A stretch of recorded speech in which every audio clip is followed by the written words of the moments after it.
ஆண்டவராய் இயேசு கிறிஸ்துவின் வெளியேறப்பட்ட நாமத்தினாலே கர்த்தருடைய ஆவியானவர் எங்களுக்கு கொடுத்ததான ஏஜே பவர் மினிஸ்ட்ரி ஊழியத்தின் சார்பிலே அன்பின் நல்வாழ்த்துக்களை தெரிவித்துக் கொள்கிறேன்.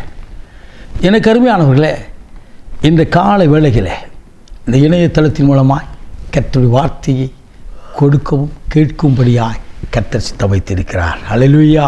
இந்த காரியம் கர்த்தரால் நிறைவேறிற்று. ஹல்லேலூயா. போகட்டும். எனக்கு அருமையானவர்களே, கர்த்தர் கொடுத்த வார்த்தை இன்றைக்கு நாம் தியானிக்கப் போகிறோம். இன்றைக்கு கர்த்தருடைய ஆவியானவர் சொல்கிற வார்த்தை எனக்கு சொன்னார். யோவான் நற்செய்தியின் புத்தகம் 4ஆம் அதிகாரம் 29வது இறைவார்த்தை சொல்கிறது, நான் செய்த எல்லாவற்றையும் எனக்கு சொன்னார், அவரை வந்து பாருங்கள். நான் செய்த எல்லாவற்றையும்.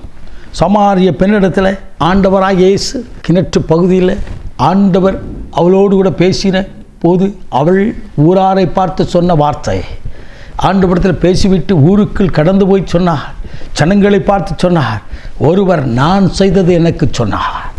இன்றைக்கு உங்கள் வாழ்க்கையில் ஆண்டவர் என்னென்ன சொல்கிறாரோ அதை நீங்கள் செய்யுங்க. கர்த்தர் உங்கள் வாழ்க்கையில் பெரிய காரியங்களை செய்ய போகிறார். நான் உனக்கு போதித்து நீ நடக்க வேண்டிய வழியை காட்டுவேன், உண்மையில் கண்களை வைத்து உனக்கு ஆலோசனை கொடுப்பேன் என்று சொன்ன தேவன் உன் வாழ்க்கையிலே ஆலோசனை கொடுத்து அற்புதமாய் உயர்த்த வல்லவராய் இருக்கிறார். ஹல்லேலூயா. இந்த மகள், இந்த சமாரிய பெண் ஆண்டவரிடத்தில் பேசின உடனே மனமாற்றம் அடைந்தாள். அவளை குறித்து பேசினார், அவள் வாழ்க்கை குறித்து பேசினார், அவள் குடும்பத்தை குறித்து பேசினார், அவள் நடந்து கொண்டிருக்கிற அவளுடைய ரியல் லைஃபை குறித்து பேசினார். உங்கள் வாழ்க்கையில் நீங்களும் நானும் ஆண்டவரோடு பேசுவோம் என்று சொன்னால் முதலாவது என்னை குறித்து பேசுவார், என்னை குறித்து பேசுவார். ஆண்டவரோடு கூட ஐக்கியப்படும் போது நான் எப்படி இருக்கிறேன் என்பதை அவள் அறிந்து இருக்கிறார்.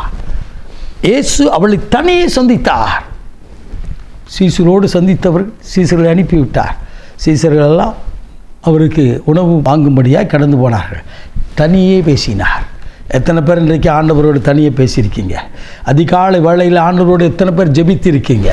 எத்தனை பேர் ஆண்டவர் சமூகத்தில் நின்று ஆராதித்திருக்கிறார்? இதை கேட்டு கொண்டிருக்கிற யாராக இருந்தாலும் சரி, நீங்களும் ஆனாலும் சரி, நானும் ஆனாலும் சரி, ஆண்டவர் சமூகத்தில் தனித்து நின்று தன் இருதயத்தை ஊற்றி ஜெபிப்போம் என்று சொன்னால் பரலோகம் திறக்கப்பட்ட தேவனுடைய ஆசீர்வாதம் நிச்சயமாய் வரும். ஹல்லேலூயா.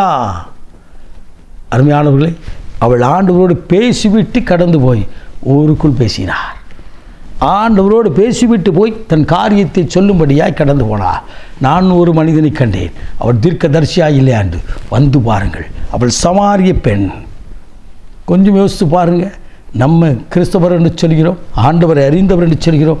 நம் மூலமாய் கர்த்தர் எத்தனை பேரை கர்த்தரிடத்திலே அழைத்து கொண்டு வந்திருக்கிறோம். என்னுடைய ரட்சிப்பின் சாட்சியை சொல்லி, என் வாழ்க்கையில் கர்த்தர் செய்த நன்மைகளை சொல்லி, ஆண்டவரிடத்தில் ஆண்டவர் என் வாழ்க்கையில் இப்படி செய்தார், எனக்கு என் வாழ்க்கையில் தீர்க்க தரிசனமாக சொன்ன வார்த்தைகள் நிறைவேறிற்று, இந்த ஆண்டவரை வந்து ஆராதித்து பாருங்கள் என்று சொல்லி எத்தனை பேர் கொண்டு வந்திருக்கிறோம். அவள் ஒரு நற்செய்தி பணியாளராய் மாறினார். அவள் ஆண்டவருடைய சுமக்கிற ஒரு கழுதையாய் மாறி கடந்து போனாள். நீங்களும் நானும் எப்படி இருக்கிறோம்? இன்றைக்கு கர்த்தர் உங்கள் வாழ்க்கையில் நடக்கிற ஒவ்வொரு காரியத்திலும் உங்களோடு பேச ஆயத்தமாக இருக்கிறார். ஒருவேளை அதிகாலை வேளை ஜெபிக்க தவறி இருந்தால் வார்த்தையை கேட்கிற இந்த நாளிலே இயேசுவோடு இடைபடும்படியாய் அவர் பாதத்தில் ஜெபித்து பாருங்கள். அவர் பாதத்தில் ஜெபித்து பாருங்கள். நிச்சயமாய் கர்த்தர் உயர்த்துவதை காணப்போகிறீர்கள். என்றோ அல்ல, இன்றைக்கு செய்ய போகிறார். ஆண்டவர் பாதத்தில் ஜெபிப்போம்மா. அன்றைக்கு இயேசுவோடு பேசியவள் மனமாற்றம் அடைந்தாள். ஆண்டோடு பிள்ளையாய் மாறினாள். அவள் அந்த பட்டணத்தில் உள்ள ஜனங்களை பூரா, அந்த கிராமத்தில் உள்ள ஜனங்களை முழுவதையும் கிறிஸ்துவண்டை நடத்தினாள். நாமும் ஜெபிப்போம். பக்கத்தில் இருக்கிறவங்களுக்காக ஜெபிங்க, உங்கள் பக்கத்து வீட்டுக்காக ஜெபிங்க, தேசத்துக்காக ஜெபிங்க, தேசம் ரட்சிக்கப்படும்படியாக ஜெபிங்க. கர்த்தர் அளவில்லாமல் உங்களை ஆசீர்வதிப்பாராக. நாம் ஜெபிப்போம்.